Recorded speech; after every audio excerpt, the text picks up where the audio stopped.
Welcome back to Terraria, my friends. Today we are going to explore a brand new freaking update. In this update, Terraria got a whole bunch of Dungeon Defenders 2 stuff, as you can see from all these trophies here. Sorry for the spoilers, but you know, it's what you came here for. At the same time, Dungeon Defenders 2 is also getting some Terraria stuff as well, so really awesome crossover update that's going on here. The biggest part of this update is, of course, the new invasion. Now, I'm gonna go over this real quick and explain how this works before we actually start, but first, you need to find a new NPC called the Tavern Keeper, and he's somewhere underground. I found him in a spider cave. And when you find him, you'll have access to a brand new shop, as well as the invasion itself. I believe it starts after you defeat, or no, you can unlock the Tavern Keeper after you defeat the Eater of Worlds or Brain of Cthulhu.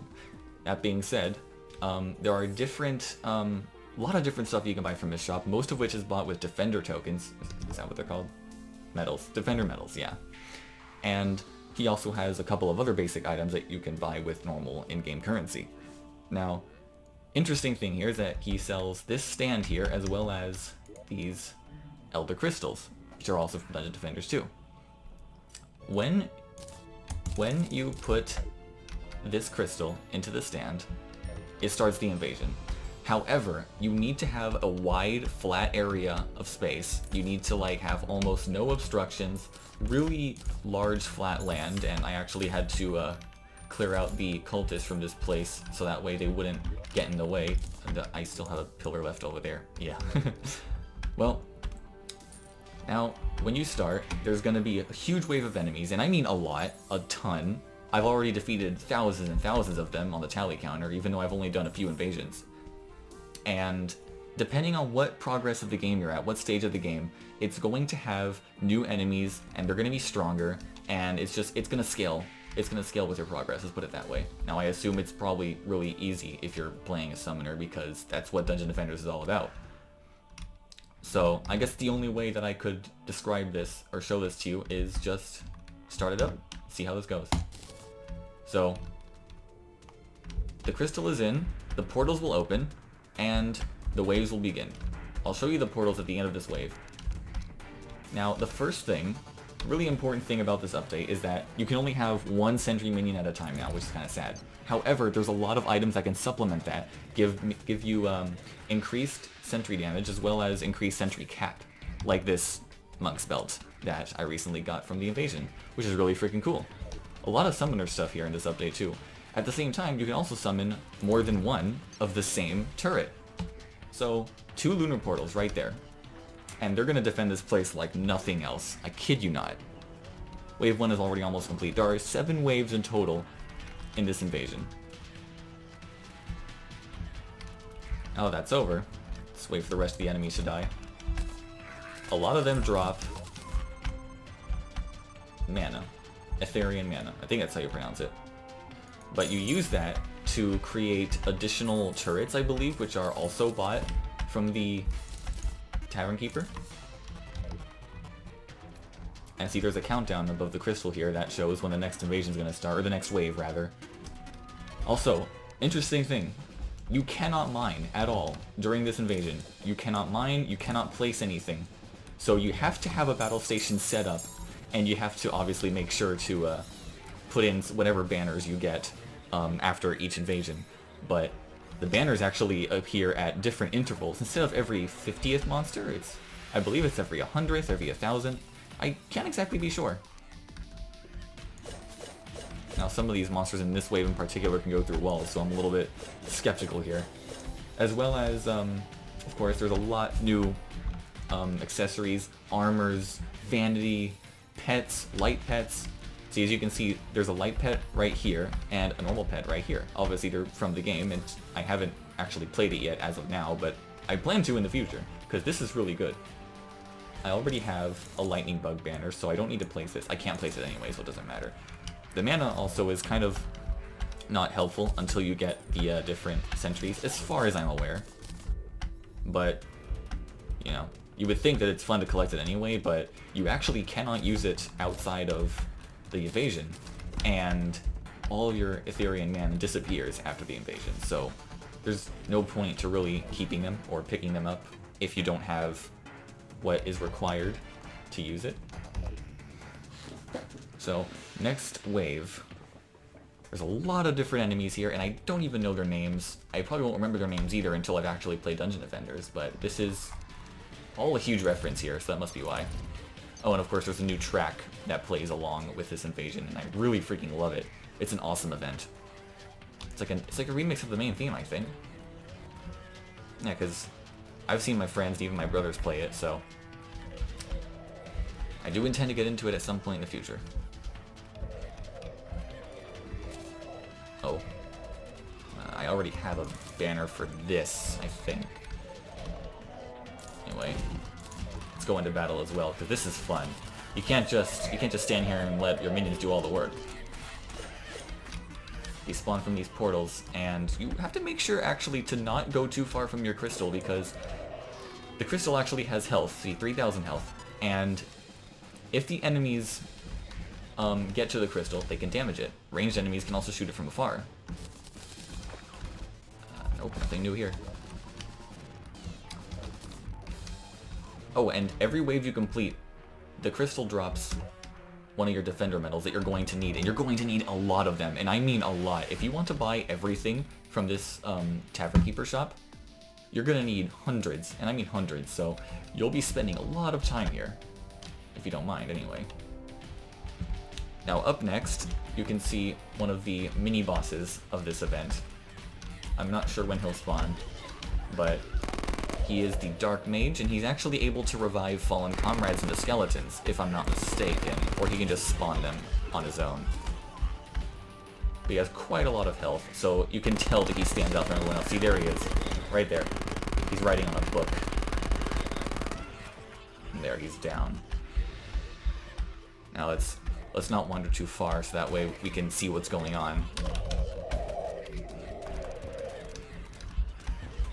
I think Lunar Portal is probably the best sentry for this, as far as I'm aware. There's probably, I mean, yeah, there's a ton of new sentry minions, along with the,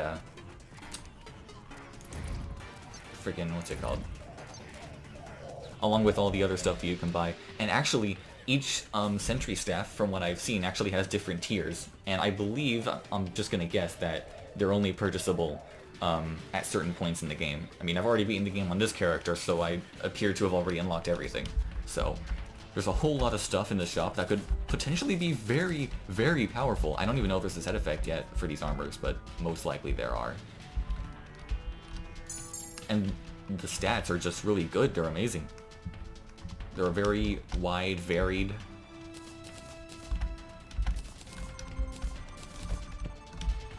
Now, since we're getting into the tougher levels, I'm going to start showing the new...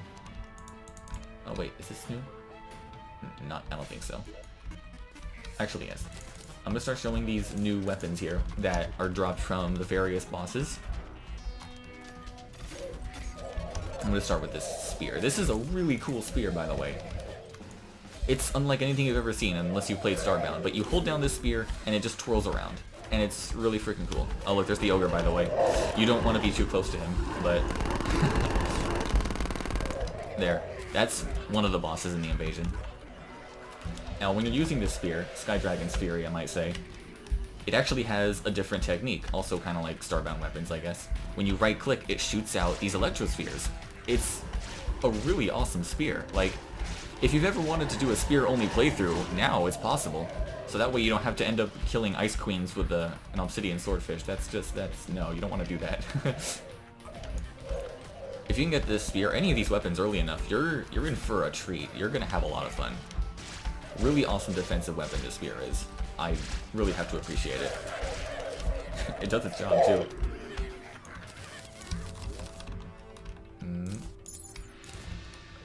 I believe that's... Okay, we picked up the metal, got the mana. Okay, we're set for the next invasion. Wave. This is the second last wave. So, let's make this count.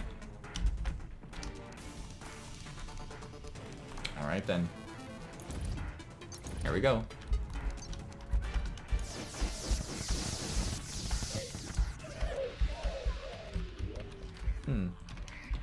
Now, let's see. Actually, I want to show this one too. This is great. Superior, well, Tome of Infinite Wisdom. Now this is I'm assuming an early game magic weapon. It just shoots these little bolts, which are really useful. They cost how much mana again? 19. Well, yeah, that's a lot of mana. Well, 20 probably. I have the crystal ball on. But when you right click, it summons a freaking storm, which is very similar to the forbidden armor that we've gotten recently. I really like this effect. Oh, that costs a lot of mana. That's like, what, 40? I don't even know. Also, you're going to want to defend your crystal from the air, because you're going to have problems if you can't deal with the flyers.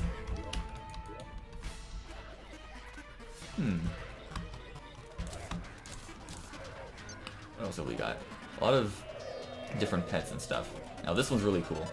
This is the Aerial Bane.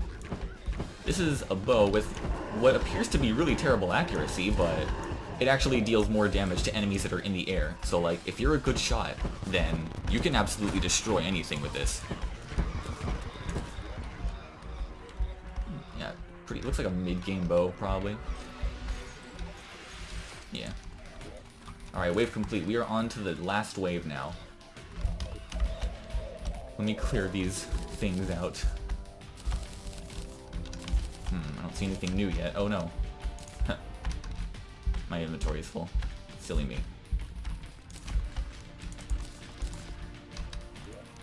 Alright, the next wave is coming up. This is where it gets good.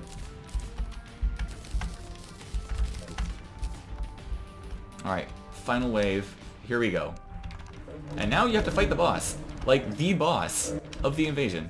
Now, if you can right-click with the summon staff now, you can actually direct all of your minions towards a single target, and they will lock onto it until it's dead. If it's in their line of sight anyway.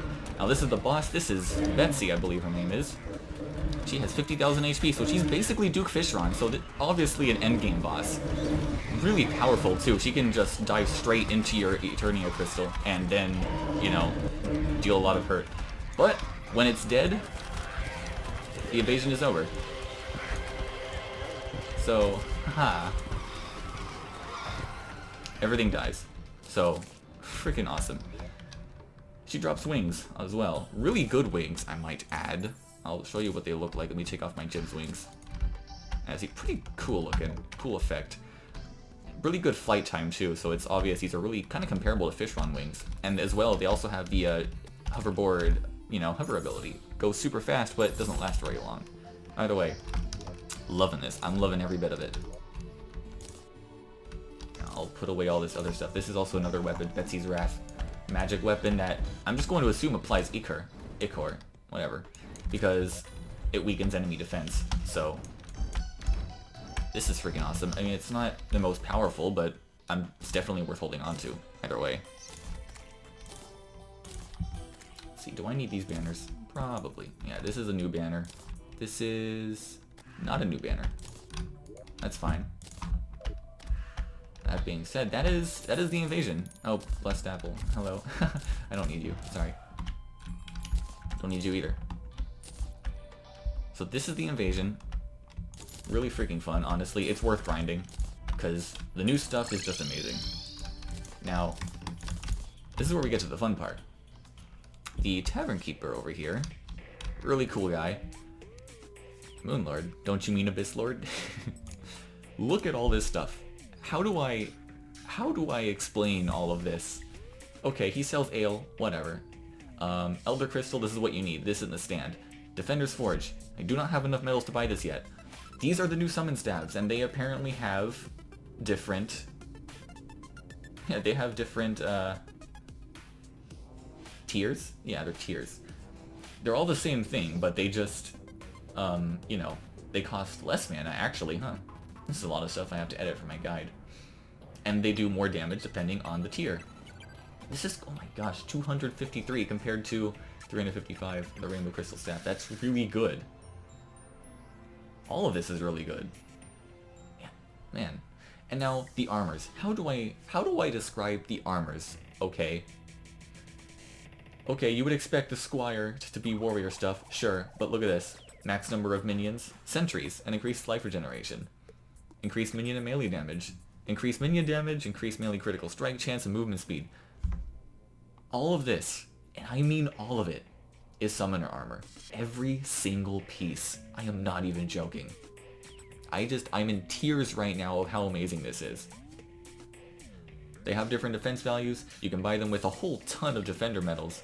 But if you can grind the event long enough and actually do this, you are going to have some of the best armor that I can imagine. Look at this. 30% increased minion damage and massively increased life regeneration. And they have more stuff for sentries as well. Let's see. Yeah, increased minion and magic damage, max number of sentries. It's all great. All of it. I cannot fathom how amazing this is. Everything here is like, it's the summoner shop. This is the summoner update. I'm like, for real. I guess it makes sense because, you know, Dungeon Defenders is a tower defense game and all that, and you summon sentries to defend your crystal. But they went overboard on this. I'm amazed. Witch Doctor over here is still my favorite NPC, but gosh darn, I am happy. I'm satisfied. This is awesome. Now there's probably a whole lot of other items that I did not get yet. I mean, you can easily probably craft something with this. And these things probably have side effects. I don't know. We do not know. I don't even have the new staves yet. I'm gonna try and grind as much as I can to get the most powerful ones right off the bat. So, obviously there's a whole lot that I missed, but this is the new update, in a nutshell, in a shell nut. So, recap. If you want to find the Tavern Keeper, he is somewhere underground. I found him in a spider cave, I believe. Yeah. Right here. And after that, that's where you buy your items. You buy the crystal. You set it up at a very large, flat area with no obstructions. And then, depending on what style of the game you're at, progression point, you need to have beaten the corruption boss in order to unlock this, I believe. And then after that, depending on how far you made it through the game, you will fight different enemies, stronger foes, get better loot. It's just awesome. They went all out on this, and it is a really good way to practice the tower defense strat for Terraria Otherworld, which should be coming out one of these days. Well, I believe that's it. I believe I've explained most of this, basically. So, I guess I'll leave the rest to you. You can figure out what else is here. You can just grind to your heart's content. You will find a lot of stuff, and there's going to be no end to this fun, I guarantee. So, thanks for watching this. This is Sai, playing Terraria, and I hope you have a lot of fun. This has been an awesome summoner update. I'm not great with my English right now. I'm so excited. So, thanks for watching. I'll see you next time.